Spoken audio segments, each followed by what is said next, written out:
You know, as soon as you sit down, you feel like what I'm going to write is going to be there for perpetuity, and it's got to be wonderful, and it's got to be perfect. And that's when we get stressed and anxious and create what we call writer's block. I think if we release ourselves from that need for perfection in that first take, then we'll do better. But when I get to a place where I just can't think, I just can't write, I feel like I need to take a break. I step back from that writing, whether it's I may read a different chapter and just re-enter into the story that way and then let the ideas come that way. I may stop writing altogether and go do something else, whether it's go for a walk and let my brain wander or do something else creative. I crochet and I knit, so sometimes just that repetitive creative motion will keep my creative brain cells working and the story will come that way. And sometimes it's about reading something else. Sometimes I may read something in the newspaper or, in another book that spurs an idea of what I want, that missing piece that wasn't working for me. So I think the main thing is not to continue to stress ourselves about getting that perfect next line, the next sentence, but stepping back, re-looking at the big picture of the story, and if necessary, taking a break from doing that thing and come back to it. It's almost like someone's coming after you with a mythical knife about to stab you right in your intellectual creativity.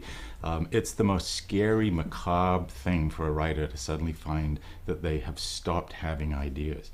It's almost something that it is a powerful incentive not to write because you fear that you're going to write something that's not good enough. And writer's block, in fact, doesn't exist.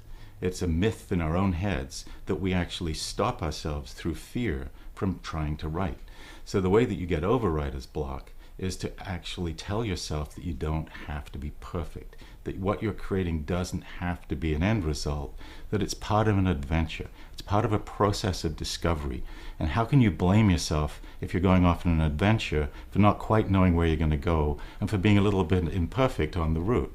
So one of the tricks that I've learned about writer's block, and I discovered this on the internet strangely, was I was looking up writer's block because I was working through how I was going to explain it to my students at USC, and I found a guy who was a copywriter who was setting up a system, and his answer was really simply said, write a piece of crap. And you look at that and you go, what does that mean? It means don't try so hard, just get anything out of you.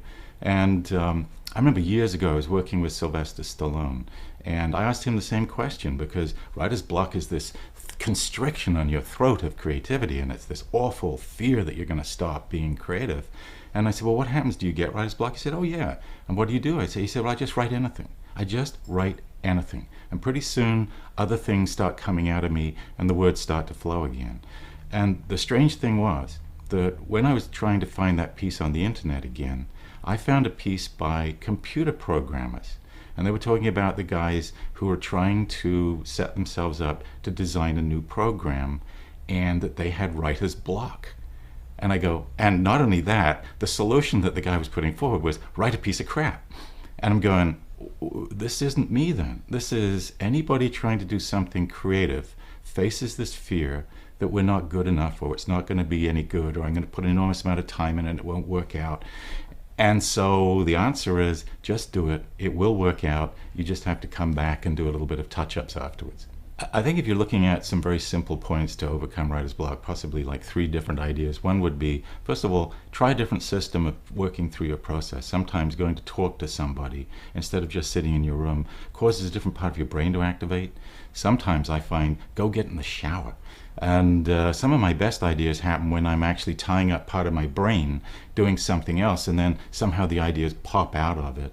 And the other one is literally say to yourself, this does not matter, it doesn't have to be perfect, just write anything, let it come out of you, judge it later. Because there's a little critter on my shoulder, a golem, that's always telling me what an idiot I am for writing, how terrible it's going to be. He's never right. And when I see the stuff I've written later, I'm always surprised how good it is. And I think you can't judge what you're writing as you write it. So the secret is not to try, just let it come out. I work with writers and I also write. And when I write, I need me. And I know how it ends. I've known from the beginning how it ends. I know how it opens, I know how the script ends. and kind of stuck in the middle, which is, not uncommon. And feeling like, how can I go forward when I need to get here, and I've gotten here so far very well, and now I have this vast wasteland of complications and conflict and events. So I wrote the last scene. Now, it may change down the line, but I wrote it as I see it today, the triumphant last scene for my script. And then I was able to think about Art Holcomb, his String of Pearls, where he says, write your last scene, and then write scenes that you're emotionally attached to. And don't worry about the sequence, and don't worry about what comes before or after. And then when you have a whole bunch of them, string them together and see what you've got, and then you do a rewrite. So the backwards engineering is not necessarily writing something forward completely. It's when you're stuck going to the end or sticking yourself in the middle and seeing what comes up, because all of that always leads to some solution. You've got to do, when you're stuck, you've got to do something.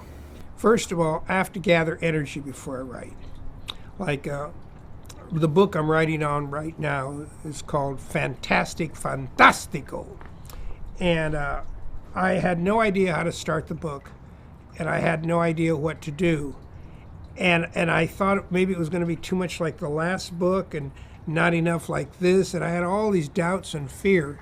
So what I did was, for 3 days, I slept more, kept quiet, didn't watch TV, didn't socialize. And I like manual work. I washed a lot of dishes, I folded clothes, put things away. And then I went to bed one day really early, and then I woke up at 3 in the morning, full of energy, because I had gathered my energy. And the opening sentence was, I awoke and I could feel something was missing. And it just took off. Because that's what I'd been feeling for days, something was missing. And I write longhand, and I wrote. I wrote about 50 pages longhand that day.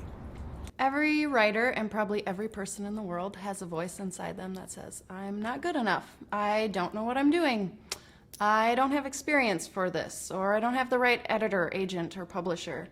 And so this negative voice obviously can weigh down on us and again detract us from accomplishing our goals. And so we all also have an inner cheerleader that wants us to succeed, but unfortunately for most people, this voice is drowned out by the negative voice. So if we can catch ourselves in that moment and retrain our thoughts to think the positive thinking again, then we can say things like, I am meant to write this story. This story flows easily through me if I just allow it. Or I can learn and grow as I go. I can just start right now. And then, at first, it might feel silly to say these positive affirmations, but hopefully in the long run, the fear voice, listening to the fears, doubts, and worry will feel sillier. I mean, I think we've all met people who go, I've got a book in me, I want to write a book, and a lot of people give it the talk, but I think the main thing is saying, as I said earlier, it's to do with getting those words on the page and not being afraid. I think one of the scariest things in the world is a blank page, and that terrifying thing of what's my first sentence going to be? Where does this story begin? And it's essentially to get rid of that fear and just to start. Because if you don't start, you've got nothing to work with. You will be looking at a blank page for the rest of your life. You've got to start, then you can mess around with it. Then you find out, am I terrible? Am I good? Maybe I'm brilliant. But unless you try, you're never going to find out. So I think it's kind of instilling confidence in people who perhaps, just wouldn't have thought about it before. And certainly I find with, adult education and with students, it is just that confidence of, there will be something in it. There will be something in your writing. Even if it's just a case of you expressing yourself, even if nobody reads it ever in a million years. But it's about expressing yourself, articulating your ideas, and that's a gift that everybody has, and they should all learn how to use it, I think.